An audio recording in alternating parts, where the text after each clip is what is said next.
नमस्कार दोस्तों, आज जो मैं मैटर लेके आया हूँ आपके सामने वो है कि आत्मा कैसी होती है। क्योंकि हमारे देश में कई ऐसे पंथ चल रहे हैं, देश में ही क्यों विदेशों में भी ऐसे पंथ चल रहे हैं जो ये मान के बैठे हैं कि परमात्मा और आत्मा इंसान के रूप की तरह होती है। उसकी भी दो आंखें, एक नाक, दो कान, चेहरा, दो पैर, दो हाथ, पेट, सब कुछ होता है।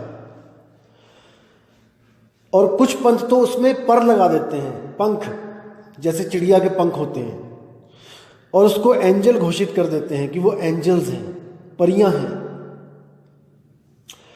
दोस्तों, आज इस भ्रम को भी यहीं खत्म कर देंगे। अगर आप थोड़ा सा विवेक लगाओगे मेरे साथ तो दोस्तों आज ये भ्रम भी आपका स्वाहा हो जाएगा यहीं पे।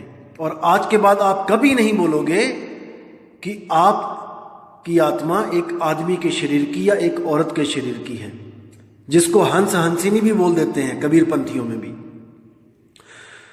तो दोस्तों, विवेक की तलवारें तिखी कर लो, धार लगा लो अच्छी तरह, और जो मैं बता रहा हूं उसको सुनकर अपना विवेक लगाकर असत्य को काटते चले जाओ।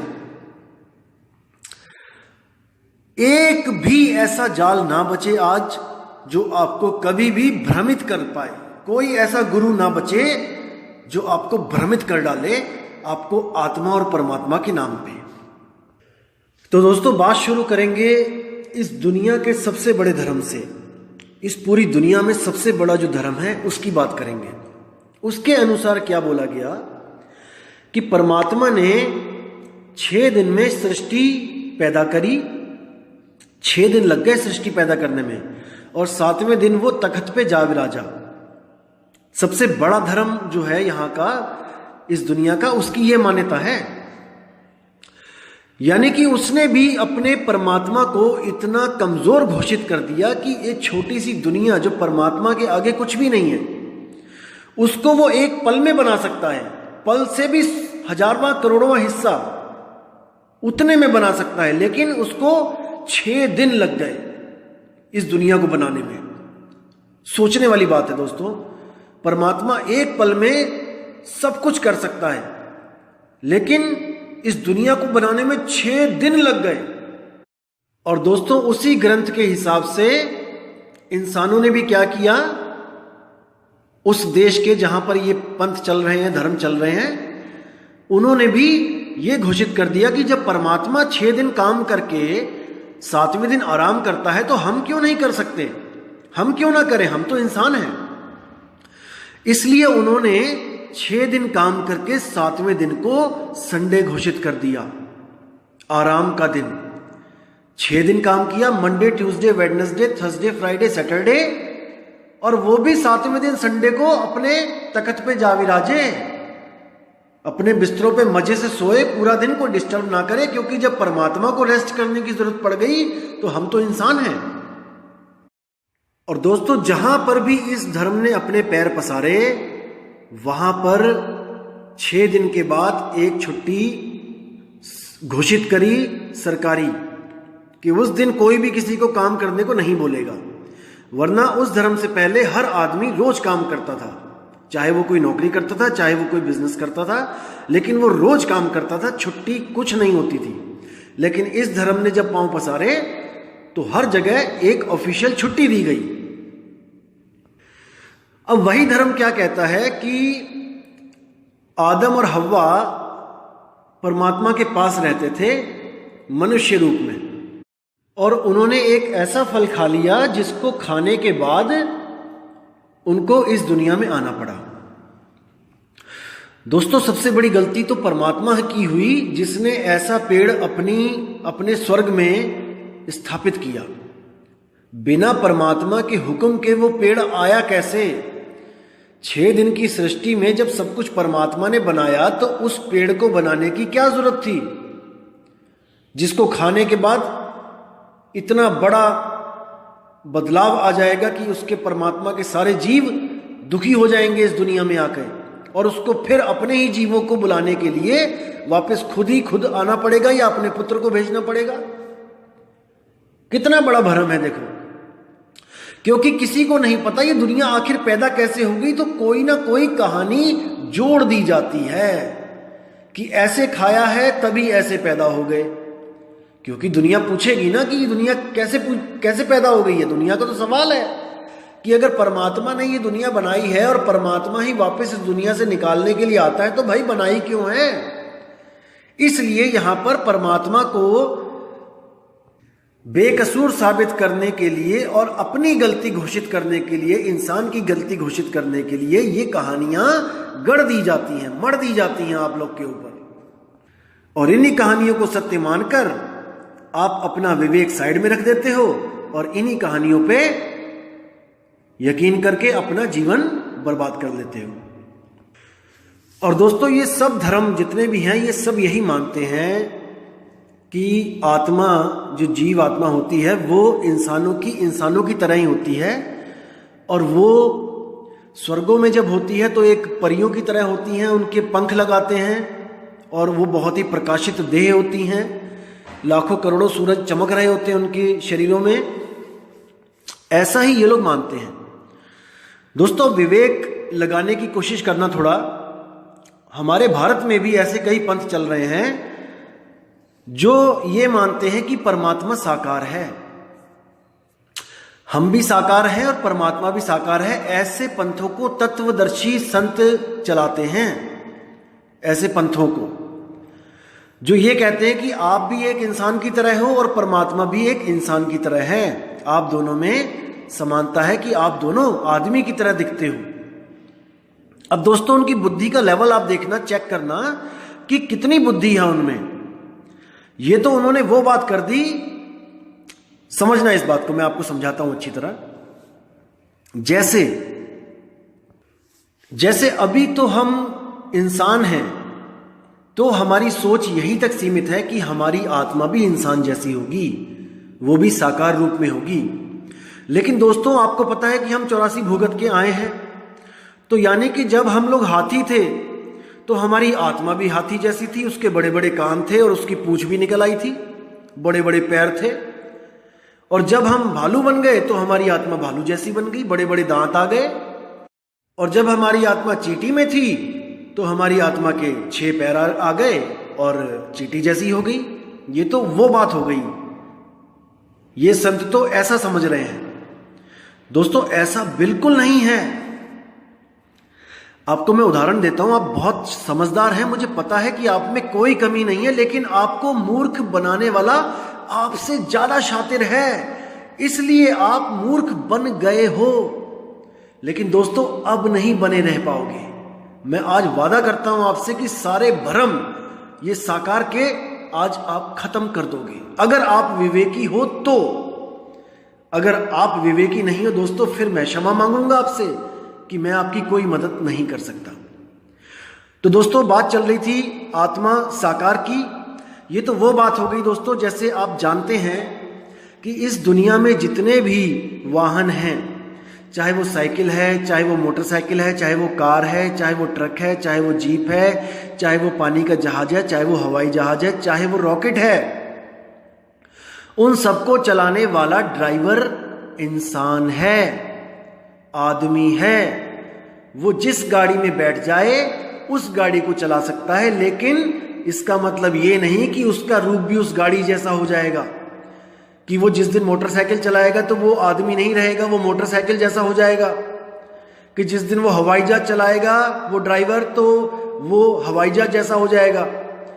कि जिस दिन वो ट्रेन चलाएगा तो वो ट्रेन जैसा हो जाएगा। दोस्तों, इन संतों की बातों से ये घोषित होता है कि जब आत्मा ड्राइवर किसी भी शरीर को चलाएगी तो वो आत्मा वैसी ही हो जाएगी। इससे ये साबित होता है, ये लोग साबित करने की कोशिश करते हैं कि आदमी की आत्मा आदमी जैसी, औरत की आत्मा औरत जैसी, बच्चे की आत्मा बच्चे जैसी। कितनी मूर्खतापूर्ण बात है, और हम इतने पढ़े लिखे अपने आप को सोचते हैं कि हम इतने पढ़े लिखे, हमें तो कोई बेवकूफ़ बना ही नहीं सकता, किताबें ले लेके हम लोग गांव गांव प्रचार कर रहे हैं, लेकिन इतनी सी बात पे हम विवेक नहीं लगा पाए। इस काल ने हमारी बुद्धि पे ताले जड़ रखे हैं। हम सोच समझ नहीं सकते जब तक हमें कोई विवेकी गुरु ना मिल जाए। जब विवेकी गुरु मिलता है तो अज्ञान के सब पर्दे अपने आप हटने लग जाते हैं और वहां पर जो ज्ञान प्रकाशित होता है वो ज्ञान पहले से ही था। पर्दों के पीछे पहले से ही ज्ञान था, लेकिन केवल पर्दों की वजह से वो दिखाई नहीं दे रहा है। जैसे आप किसी अंधेरी गुफा में बैठे हो और कहो कि सूरज तो है ही नहीं, तो भाई बाहर सूरज है, ऑलरेडी ज्ञान है, लेकिन आप उस अंधेरी गुफा को त्यागने को तैयार नहीं हो, इसलिए आपको अंधेरे का ही सामना करना पड़ रहा है। इसलिए जो भी उस गुफा को त्यागने को तैयार हो जाएगा दोस्तों, उसको ज्ञान रूपी सूरज मिलेगा। सूरज है, लेकिन आप उसकी पहुंच से दूर हो गए हो, केवल अज्ञानी गुरुओं के कारण। लेकिन मुझे पूरा यकीन है दोस्तों, जिस दिन आपकी विवेक शक्ति जाग गई, उस दिन झूठ टिक नहीं पाएगा। आपके दिल से उसी वक्त उस झूठ को खत्म होते देर नहीं लगेगी।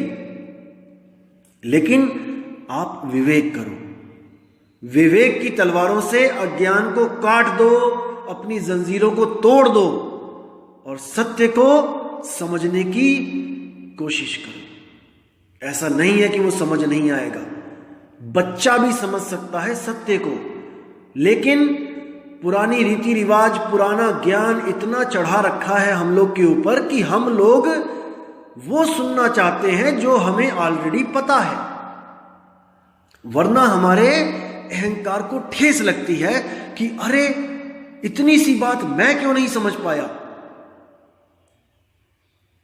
अगर मैंने इसको सत्य मान लिया तो लोग क्या कहेंगे कि ये तो इतना बड़ा ज्ञानी बना हुआ था और इतनी सी बात नहीं जान पाया। दोस्तों, लोक लाज में मत फंसना, गलतियां हमसे भी हुई हैं। मैं कोई पैदा होते ही ज्ञानी नहीं हो गया, मैं भी भटका हूं आप लोग की तरह, लेकिन मैंने परमात्मा से बस यही अरदास करी थी कि मेरे मालिक, हम अंधे हैं, हम आंख वालों को नहीं पकड़ सकते,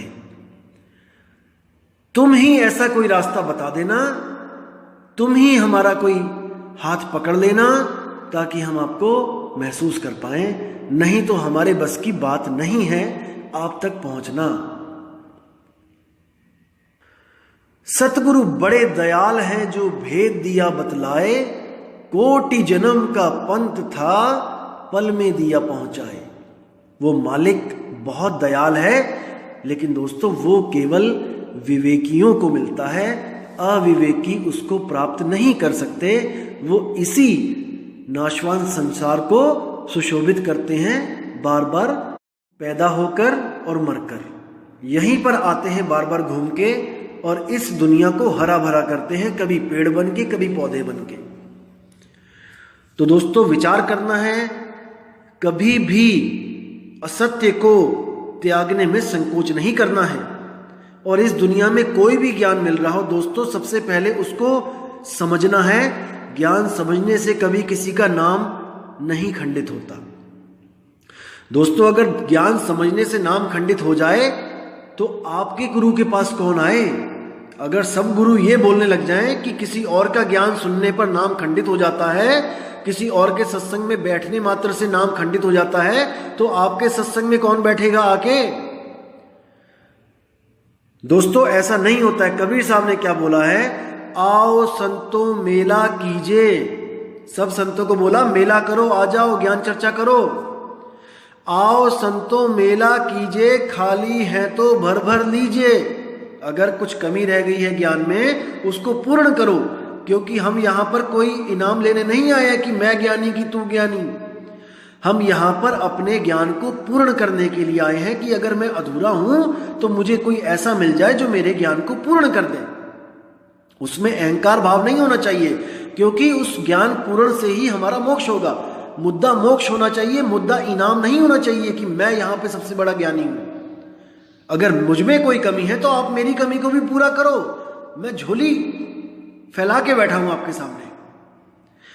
तो साहिब कहते हैं, आओ संतो मेला कीजिए, खाली है तो भर भर लीजिए, और भरे हैं तो छक छक पीजिए। अगर भरे हो फिर क्या बात है, फिर तो आनंद लो। लेकिन अगर आप खाली हो दोस्तों, आपके ज्ञान में कमी है, तो अपने ज्ञान को पूर्ण करने में जरा भी संकोच मत करो, क्योंकि ये आपकी आत्मा के 84 में जाने का सवाल है। अगर गलती से भी आपको इस जन्म में ज्ञान पूर्ण नहीं मिला तो दोस्तों 84 सामने है, कोई नहीं बचाएगा आपको, कोई आपका पता नहीं पूछेगा कि कैसे हो, खाना पीना मिल रहा है कि नहीं, अभी तो पूरी मौज लगी है। केवल इंसान जन्म में कोई झापड़ तक मारता है तो FIR करके उसको पुलिस से डंडे भी पड़वा देते हो। लेकिन दोस्तों जब शेरों के बीच में अकेले पहुंच जाओगे हिरन के रूप में, तो फाड़ फाड़ के खाएंगे, लेकिन कोई फरियाद सुनने वाला नहीं होगा। ये जो अक्षर हमें मिले हैं, इसकी वजह से हम अपनी व्यथा सुना सकते हैं, हम अपने दुखों को रिकॉर्ड कर करके लोगों तक भेज सकते हैं। लेकिन दोस्तों वो जानवर कुछ नहीं कर सकते, केवल भोग जून को भोगने के अलावा। ये इंसानी जन्म कर्म जून है, इसमें हमने कर्म करने हैं, और बाकी 84 भोग जून है। तो आप जैसा भी कर्म करोगे आपको उस कर्म के हिसाब से भोग जून में आना ही पड़ेगा। पाप करोगे 84 पड़ी हुई है खाली, जाना ही पड़ेगा। पुण्य करोगे तो आपको कोई बढ़िया जून मिलेगी इंसान की, और आप राजा महाराजा बन के यहाँ पे आ जाओगे, कोई अमीर इंसान बन के आ जाओगे, और जब ज़्यादा पैसे होंगे तो उससे गलत काम करके फिर आप 84 में चले जाओगे। तपोराज राजो नरकम, तपस्या भी करोगे तो राजा से ज़्यादा कुछ नहीं हो पाएगा। तो इसीलिए साहिब कहते हैं, ये पाप पुण्य दोनों बेड़ी, एक लोहे एक कंचन केरी। जैसे आपको बताया था कि पाप तो हमने करने ही नहीं है, और जो पुण्य है, जैसे किसी को खाना खिला दिया, किसी को दान दे दिया, तो दोस्तों उसमें भी आपने ये देखना है कि मैं आखिर दे किसको रहा हूं। क्या वो कोई शराबी कबाबी तो नहीं है जो आपको बेवकूफ बना के पैसे लेके जा रहा है। पूरी परख करनी है। कोई खाना मांगे उसको खाना खिला दो, खाना खिलाने से बेटर कुछ नहीं है। अपने सामने खाना खिलाओ, उसका पेट भर गया और उसको राम राम करके विदा कर दो। आप पैसे दोगे, आप कपड़े दोगे, आप कोई और चीज दोगे, यहां तक कि अगर आप खाना पैक करके दोगे तो ऐसे ऐसे शराबी पड़े हैं जो उस खाने को ले जाकर स्टेशन पे बेच देंगे किसी को भी 10, 15, 20 रुपए में, और उसकी दारू पी लेंगे। तो इस पे पूरा विवेक लगा के आपने दान करना है। लेकिन उस दान को देने के बाद भी आपने ये नहीं सोचना है कि मुझे इसका फल प्राप्त हो, तो उस पुण्य को भी कुएं में डाल देना है। इसलिए कबीर साहब कहते हैं कि केवल सच्चे नाम के बिना और कोई रास्ता नहीं जो आपको मोक्ष मुक्ति प्रदान करे। और सच्चा नाम क्या है? आत्मा का नाम ही सच्चा है। जब आत्म ज्ञान हो जाएगा तब आपको समझ में आएगा कि आत्मा ना पैदा होती है ना मरती है। आत्मा को ना तो किसी ने आज तक पैदा किया है और ना ही वो कभी मरेगी। आप जीव हो, अभी जीव की स्थिति में हो, इसलिए आप जन्म मरण का जो ये खेल है इसको आप महसूस कर रहे हो। वैसे तो जीव भी कभी नहीं मरता, वो भी आत्मा का केवल अशुद्ध रूप है। लेकिन जन्मना और मरना उसको शरीर के द्वारा बोलने में आता है। तो वही जीव जब अपनी शुद्ध अवस्था में पहुंचेगा तो वो आत्म ज्ञानी हो जाएगा, आत्म स्वरूप में स्थित हो जाएगा। और जब आत्म स्वरूप में स्थित हो जाएगा तो जो उसने गलती करी थी आत्मा से बिछड़ने की सुरती के रूप में, वो भूल उसकी सुधर जाएगी और वो दोबारा कभी भी इस दुनिया की तरफ मुंह नहीं करेगा। अब कई लोग कहते हैं कि कबीर साहब चाहें तो, अगर वो परमात्मा है तो वो चाहे तो एक पल में सारे जीवों को ले जाएं, खेल खत्म हो जाए। दोस्तों मैं इसको क्लियर कर दूं कि कबीर साहब ने आत्मा को सृष्टि बनाते हुए देखा है। उनको ज्ञान है कि आत्मा इच्छा से सृष्टि बना रही है। इतनी प्रबल इच्छा है सृष्टि बनाने की उस वक्त कि इसने सृष्टि बना के ही मानी। और अब ये सृष्टि तभी खत्म करेगी जब इसकी प्रबल इच्छा होगी सृष्टि खत्म करने की। अगर इस जीव को 1% भी मोह रहा इस दुनिया में आने का दोबारा, तो दोस्तों वो दोबारा आएगा। लिख के ले लो, ये लिख के ले लो, क्योंकि जहां चाह वहां राह। कबीर साहब जबरदस्ती इसलिए नहीं करते हैं किसी के साथ, क्योंकि अगर वो जबरदस्ती करेंगे तो इच्छा आपकी जैसे नहीं करेगी वहां जाने की, और आपको वहां पहुंचा दिया जाए तो आप दोबारा वही इच्छा प्रकट कर दोगे कि मैं यहां आऊंगा। जैसे एक बार इच्छा प्रकट हुई तो आए, तो फिर दोबारा आएंगे। अब ये सब खेल खत्म तब होगा जब आपसे यहां से जाने की इच्छा उतनी ही प्रबल हो जितनी यहां पर आने की थी। तभी आपको यहां से मुक्ति मिल सकती है, क्योंकि आप ही कर्ता धर्ता हो। आपने ही ये शरीरों का जाल बुना है। अभी आपको ऐसा लगेगा कि हम कैसे बुन सकते हैं, हम क्यों चाहेंगे कि हम 84 में चले जाएं। दोस्तों क्योंकि अभी आपका विवेक इतना जागृत नहीं हुआ है, आपको नहीं पता है कि आत्मदेव ही सब कुछ कर रहा है। ये सब कुछ आत्मदेव ही कर रहा है, लेकिन जो डोर है वो मन के हाथ में सौंप रखी है। मन को धर्मराज बना रखा है। इसीलिए जितने भी कर्म करते हैं मन उसके रूप में उसी जीव को शरीरों में डालता रहता है। इसी मन को काल बोला गया है। ये काल के द्वारा ही 84 में हम जाते हैं। और हमें कोई परमात्मा नहीं डाल रहा 84 में कि परमात्मा खुश है हमें सूअर कुत्ते बिल्ली बना के और कीड़े पड़वा के। परमात्मा तो चाहता है भाई वापस आ जाओ, वो चाहता है कि वापस आ जाओ। रहना नहीं देश बेगाना है, ये धरती कागज की पुड़िया, और बूंद पड़े घुल जाना है। रहना नहीं देश बेगाना है। अरे भाई अगर ये देश बेगाना है तो फिर परमात्मा का कौन सा देश है। सारे ग्रंथ हमें प्रमाणित करते हैं कि परमात्मा ने ये दुनिया बनाई। परमात्मा ने 6 दिन में बनाई, 7वें दिन तख्त पे जा विराजा। अरे जिस दुनिया को तुमने बनाया है वो बेगानी कैसे हो गई। उस दुनिया से बाहर क्यों निकालने के लिए बोल रहे हो। तो इस पे विवेक लगाना है, विचार करना है कि हम कहां भ्रमित हैं। ऐसे सतगुरु की खोज करनी है जो आपके सारे भ्रम तोड़ दे, तभी आपको मुक्ति मिलेगी। अन्यथा आप भी उन आम इंसान की तरह हो जो पत्थर पूज के अपने जीवन को बर्बाद करके यहां से चले गए।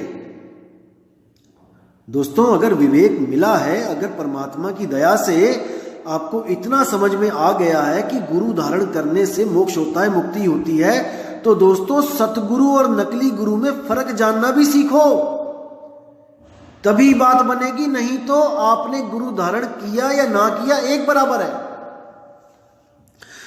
अगर आपको पता लग गया है कि पैसे कमाने से ही हमारा जीवन चलेगा, तो असली नोट और नकली नोट को में भी फर्क करना सीखो।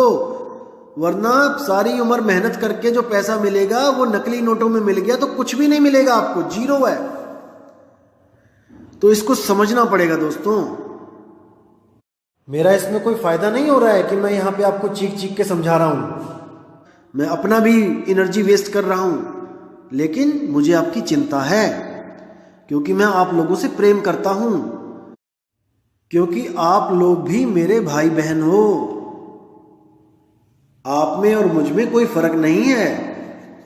केवल माँ बाप बदलने से हम लोग भाई बहन नहीं है, ऐसा नहीं है। हम सबका एक ही पिता है। और पिता का मतलब ये नहीं कि वो हमारा सच में कोई पिता है और हम उसके बच्चे हैं।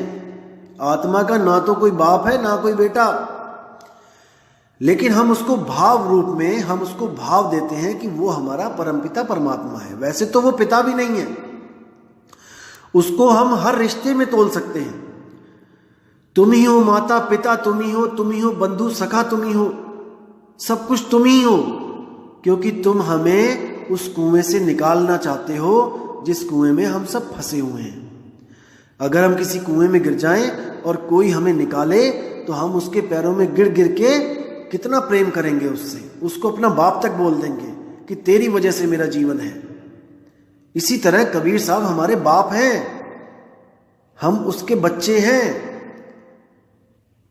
तो दोस्तों, गहराई से ज्ञान को समझना है, जल्दबाजी में कभी किसी गुरु के साथ नहीं लगना है।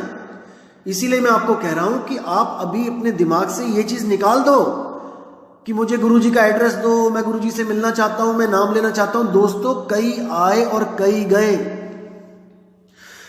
घड़ा पक्का ना हो तो उसमें पानी ठहरता नहीं है, पानी का दोष नहीं होता है, लेकिन घड़ा ही कच्चा है तो क्या किया जाए। इसलिए अब मैंने ये फैसला कर लिया है कि जब तक घड़ा पक्का नहीं होगा किसी को भी गुरु का रास्ता नहीं दिखाया जाएगा। जब तक आप 50 ऑडियो सुनोगे नहीं, जब तक आप 50 ऑडियो सुन के सार को नहीं कैच करने के लायक हो गए, जब तक आपको कोई आश्रम, कोई एड्रेस, कुछ नहीं दिया जाएगा। जिसको बुरा लगे उसको बुरा लग जाए, कोई बात नहीं।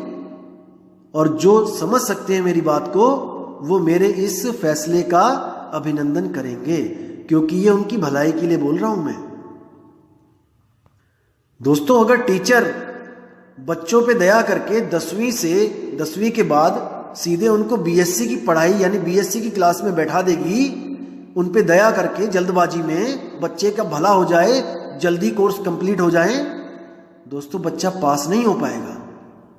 बच्चा बार बार फेल होगा और वो लास्ट में क्या कहेगा कि टीचर ही बेवकूफ हैं, मैं पास तो होता नहीं, टीचर ही मूर्ख हैं, पता नहीं क्या क्या पढ़ाते रहते हैं उटपटांग। दोस्तों, बीएससी की पढ़ाई तब समझ में आएगी जब आप 12वीं कर लोगे, क्योंकि बीएससी का जो बेस होता है वो 12वीं क्लास होती है। जब तक 12वीं क्लास के फार्मूले आपने नहीं अच्छी तरह समझे हैं, बीएससी में वो फार्मूले आपको नहीं समझ में आएंगे। इसलिए मैं कह रहा हूं कि घड़ा पक्का हो तभी गुरु के पास जाए, अन्यथा कच्चे घड़े में पानी टिक नहीं पाएगा। तो दोस्तों, मैं उम्मीद करता हूं कि आप मेरी भावनाओं की कदर करोगे, और मैं फिर से आपसे कह रहा हूं कि आप जल्दबाजी बिल्कुल ना करें। कोई कहीं नहीं भाग रहा है। आप कहते हो कि कहीं मेरी मौत ना हो जाए। दोस्तों, आप फिक्र मत करो। अगर आपकी मौत भी हो जाती है और अगर आपके मन में तीव्र इच्छा है कि मैं सच्चे गुरु की शरण में जाऊं, तो परमात्मा बहरा नहीं है।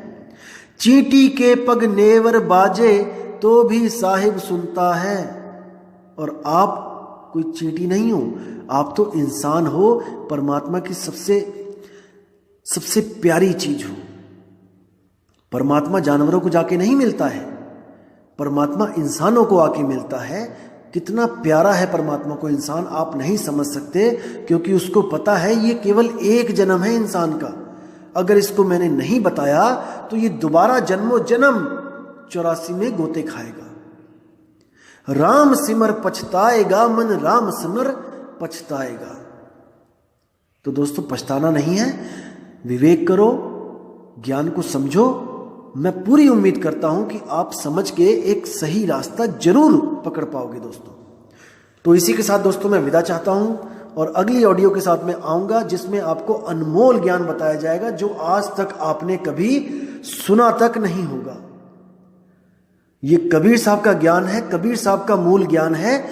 मैं एक मात्र इस ज्ञान को बताने वाला मीडिएटर हूं, केवल मीडिएटर हूं मैं। ये कोई मेरा ज्ञान नहीं है, ये साहिब कबीर का ज्ञान है जो मेरे द्वारा बुलवाया जा रहा है, और आप केवल इसको विवेक के द्वारा ग्रहण करो। जो सही है उसको ग्रहण करो और जो असत्य है उसको त्याग दो। यही लक्षण हंस के होते हैं, और आप हंस हो, बगुला नहीं हो। आप बगुले नहीं हो, आप हंस हो। आपको परमात्मा ने बुद्धि दी है, आप उसको पूरा यूज करो दोस्तों। तो दोस्तों विदा चाहूंगा आपसे। जय गुरु बंदी छोड़ मदन साहिब, जय गुरु बंदी छोड़ वैराग साहिब, जय जय गुरु बंदी छोड़ सतगुरु सत्य कबीर साहिब की सदा ही जय हो। साहिब बंदगी सतनाम।